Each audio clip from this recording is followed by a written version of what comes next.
Hey guys, Kurt Hughes here with Ignite Baseball. Today we're looking at Gary Sanchez's swing. He's just been killing it the first 23 games of his career here. He's hit 11 home runs. He's hitting 398 and slugging 864, which is just incredible for a rookie. So today we're just going to kind of look at a couple things that make him the player that he is and the hitter that he is. So one of the things that I want you to take a look at is how early he gets started. Now we're going to look at this from a different view in just a second, which is really going to see how he's kind of synchronizing his movements of his body with the pitcher's movements of their body. So, but just note like how early he brings that leg up to get started. And then also look at how he rides his back leg forward. You're going to see a lot of coaches that talk about wanting to sit back and drive and really keep everything on your backside. And we're going to look and we're going to see that's just not what he does at all. Look at how much he goes forward from this initial position. So from where he starts, you're really going to see how his head and his whole body just moves much further forward toward the pitcher. So now his centered body position is kind of more around like here. So he really has moved and gained ground towards that pitcher. Another thing that he does really well is separate his lower half from his upper half.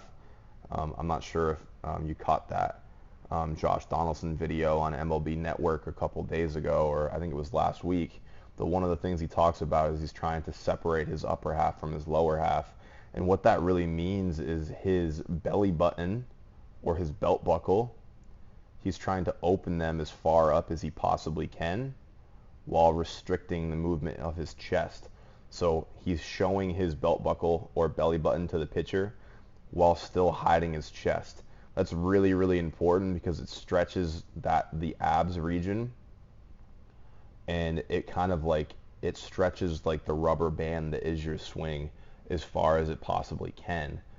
If those lines that I just drew like out of his belly button and out of his chest, if they were closer to parallel, then that rubber band is really shrunk down. So Sanchez does a really, really good job of stretching that out and then using his hips to get started and following with his shoulders. Now when I say that, I mean when we look at these first couple frames here, you'll see that this belly button is way, way further open and his chest is still behind in this next frame, which tells us that his belly button or that his hips are really pulling open his shoulders. And then you're going to see his shoulders rotate. So when you see him finish, you're going to see his back shoulder towards center field. Both his numbers in the back of his jersey right here. You can see both of those, which tells us that he's really completing with his shoulders. So his his hips get him started, and then he finishes with his shoulders, which really allows him to turn the most weight possible. Another thing you're going to see is that he turns his barrel really, really well in the way of the ball, and he gets on plane really well.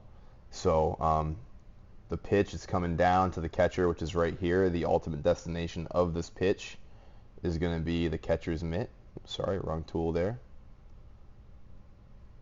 So the pitch is going to be intersecting into the catcher's glove right here. And you're going to see that his barrel gets in the way of that and just stays right on plane and moves upward through the ball really, really well. And the way that he's able to do that is by controlling his spine angle.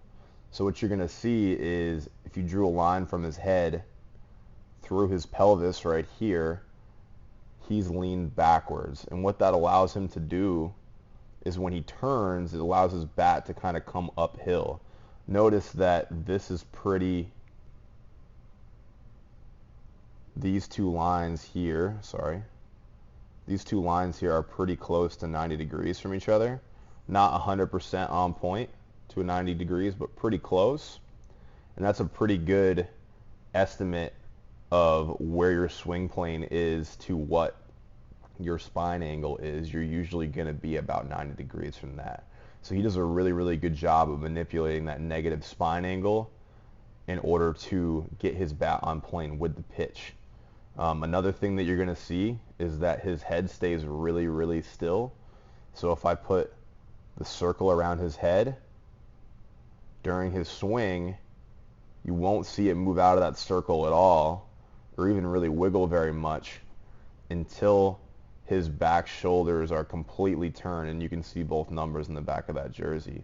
So it comes out right about there is when you see it start to move. And that's because, he has to turn his head when he gets that far turned with his upper half. But during the time when he's rotating, his head stays right in there very, very well.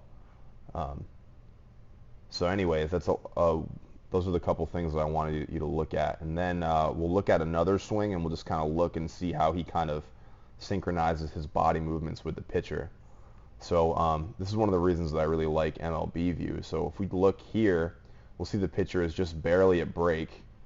His hands way back, and the pitcher really hasn't really moved forward very much yet. And you'll see that Sanchez is all the way up with his leg already. And then he sees the ball, and then when he sees the ball, that's when you're going to see him start to go forward. So he's already beginning his process when the pitcher is breaking. And when you have a situation like that, you never really have to rush because you're already moving. So all you really have to do at that point when you get started so early is to kind of, hit the stop button if you don't want to swing. If you want to keep swinging, you just kind of keep going. So that's one of the things that he does really well also. And you'll see a lot of guys in the big leagues that have a lot of success get started really early. Guys like Josh Donaldson, Anthony Rizzo, Jose Altuve. A lot of these guys, they're kind of almost dancing with the pitcher. So when the pitcher is making their body movements, they will be making movements to kind of follow those movements, which then allows you to time the pitch a little bit better. It's really, really helpful, especially working with younger guys who have trouble with timing. It's really, really important for them to kind of get started early and match the pitcher's movements, because when you do that, it really allows you to kind of understand space just a little bit better. So one last thing I want you guys to take a look at, and that's really going to be Sanchez's back foot. Look right here. You're going to see that back foot move up and forward, and his knee kind of come up under him. Now, we talked about a little bit in one of those prior swings, this one to be exact. This is the one we're going to use for the rest of the time here. We talked about his posture and his spine angle, and the way that he's able to do that is he pulls that back knee under him so it kind of works like a kickstand. So you can see that back foot move kind of similar to what you see like Chris Bryant's move, Bryce Harper's. A lot of elite MLB players bring that back foot up and forward. And one of the reasons that they do that is because it does allow them to control that spine angle. If that leg stayed back and it stayed anchored to the ground right here, when he continued to turn his body, because of his hip flexor right here kind of pulling, it would make his body kind of angle like this, which would make him swing down.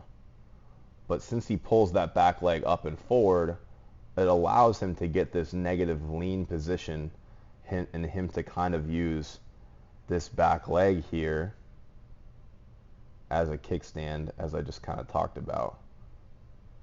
So notice that the only thing that's stopping Sanchez right here from falling over is his back leg. If his back leg wasn't there, he would fall right on his butt.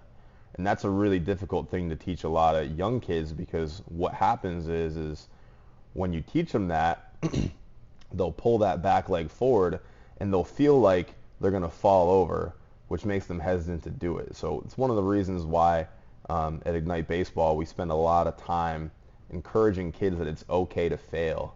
By them falling over, it gets them closer to that time when they can swing with great balance without falling over.